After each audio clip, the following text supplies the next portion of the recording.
Thank you once again for making Locked On Cougars your first listen of the day. Join the Locked On Cougars Insider Group. Have a lot of fun passing along tidbits of what I'm hearing about BYU sports every single day. At least I endeavor every single day to have updates for you guys.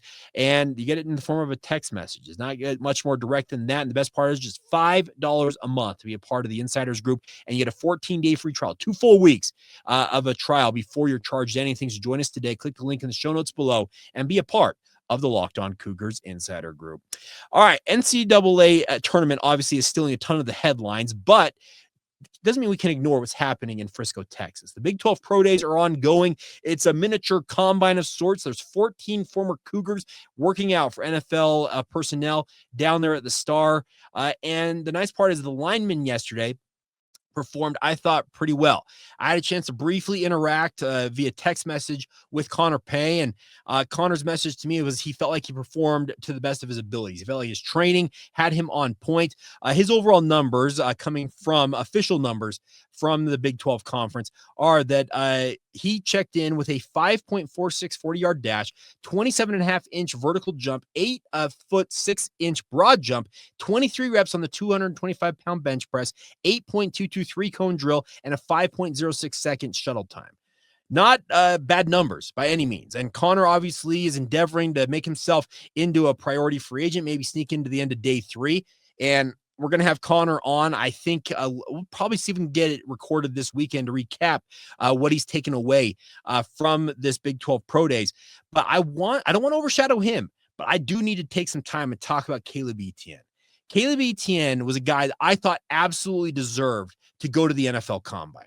The NFL Combine, when you're invited to it, means that multiple teams have what they call a draftable grade on you. And that means that if they give them the opportunity based on their draft board, they would take this player. Maybe they're a first rounder all the way to a 7th rounder, but they have a draftable grade on this player. I think some of the circumstances revolving around Caleb at one point pursuing that extra year of eligibility from the NCAA had some teams essentially cross him off their list. Well, he went to Big 12 Pro Days with something to prove, and he proved it. I got to give a major shout out to who he's been working with, because Caleb Etienne put together, I thought, a really, really fine performance. His numbers, officially a 5.01 second 40-yard dash, which is a top 10 time as compared to the other linemen across the board that went to the NFL Combine. Now, 40-yard dash is one thing. You obviously want to look at the 10-yard split. He was top 10 at the Big 12 Pro Days in his 10-yard split. That's an elite number, somewhere in the 1.7 range, I want to say. But the bigger point is he had a 30-inch vertical jump. And Caleb's already pushing 6'8", maybe 6'9". To jump another 30 inches in the air, whew, wow, that's a big-time athlete. The biggest number, I thought that if I were an NFL talent evaluator who I think I'm writing down, hey, I'd take this kid, is Caleb Etienne notched a 9-foot 6-inch broad jump, jumped a full foot further than Connor Pay. It was the best mark, based on what I saw, of all the linemen at Big 12 Pro Days. That 9-foot 6-inch broad jump, that measures athleticism. That shows that Caleb is an athlete. Now, he also had 27 reps on the bench press, which is a pretty good number. I pulled that up. The NFL Combine, let me get this here as we're talking. The bench press used to be like this, you guys were putting up like 40 reps. It's no longer that. The highest at the NFL Combine was 33. And if you put 27 on the board for Caleb Etienne, that is 1, 2, 3, 4, 5, tied for 6th best at the NFL Combine. He put together some absolutely elite numbers, and they're going to help him, I think, move himself in, I hope, to a draftable position. He likely is going to be a day 3 pick, probably looking more 5, 6, 7 round range, but he's already had a top 30 visit. I reported that on our Locked On Cougars Twitter feed, a top 30 visit with the Kansas City Chiefs. That's pretty elite to have a top 30 visit despite not being invited to the Combine, because top 30, there's only 30 visits the NFL teams can have in this draft process where they bring athletes for individual visits to their franchise. They flew Caleb out to Kansas City. He met with Andy Reid, met with Brett Veach, the brass of the Kansas City Chiefs.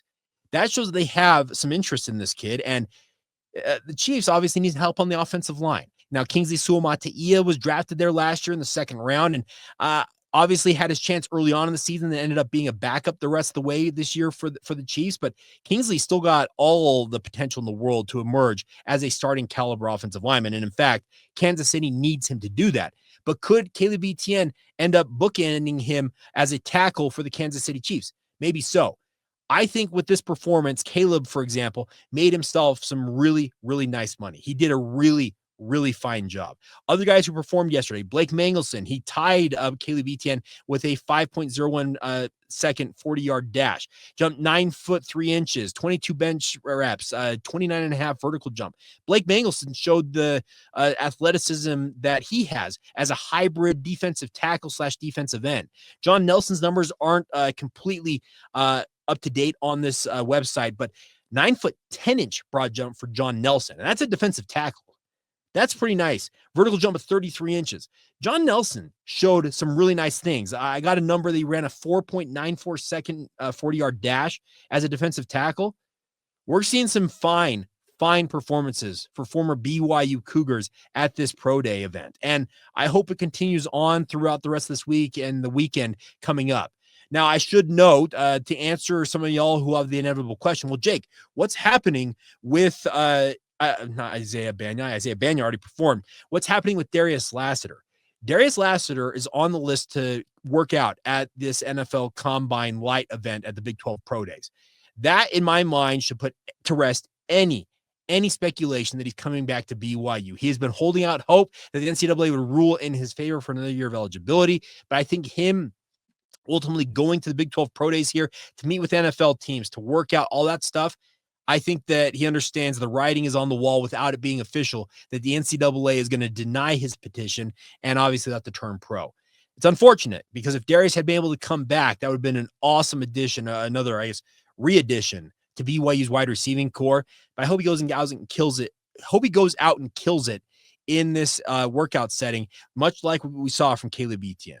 Caleb Etienne is going to be a team that is going to be a guy that NFL teams are like, hey, we didn't invite him to the combine. We need to learn more about him. And I hope that multiple guys do this. I hope that John Nelson earned himself some extra eyeballs. I hope that Blake Mangelson did that. I hope Isaiah Banya, I hope every one of these guys got some extra looks from NFL personnel that could help them, in many respects, make a training camp roster, improve themselves on the field. Or in the case of Caleb Etienne, move yourself into draftable position where a team is taking you with the expectation that you will be on that roster that season. It's a big opportunity. It's a big platform. Like you've already talked about with the NCAA tournament. It's obviously a chance for these guys. This is a job interview. It's a weird job interview because you're working out and you're obviously training your body for months on end for these specific drills. But it's the only way that you can make your mark with these NFL teams in many respects. And for guys that don't go to the combine, you got to kill it at Pro Day. And so far, guys like Caleb Etienne are doing just that for the BYU Cougars, and I applaud them for their efforts. We'll have more updates as the week progresses, obviously, and big ups once again to Caleb Etienne and the rest of the linemen for BYU. Tyler Batty was there, but only did position-specific drills. He stood on his numbers he put on at the NFL Combine, which were pretty darn good in his own right. All right, so there you go. That is going to do it for this edition of Locked On Cougars. Enjoy the game. We'll do a postcast immediately after the game goes final, and if BYU advances, I've already got plans, and if Wisconsin advances, Ryan Herrings, who hosts Locked On Badgers, we are scheduled to do a crossover tonight ahead of the game on Saturday. That'll be tomorrow's podcast. So fingers crossed it all works out, but we'll see how it all goes for the BYU Cougars today out there in the big dance. But as always, thank you truthfully for all the support. I do think you guys mean the world. Subscribing, rating, reviewing, sharing with your family and friends, commenting. Let me know what you like, good, bad, or indifferent. I appreciate it all. And thanks as always for being a member and not a member of the Insider Group if you want. But more importantly, thank you for being with us right here on the Locked On Cougars podcast.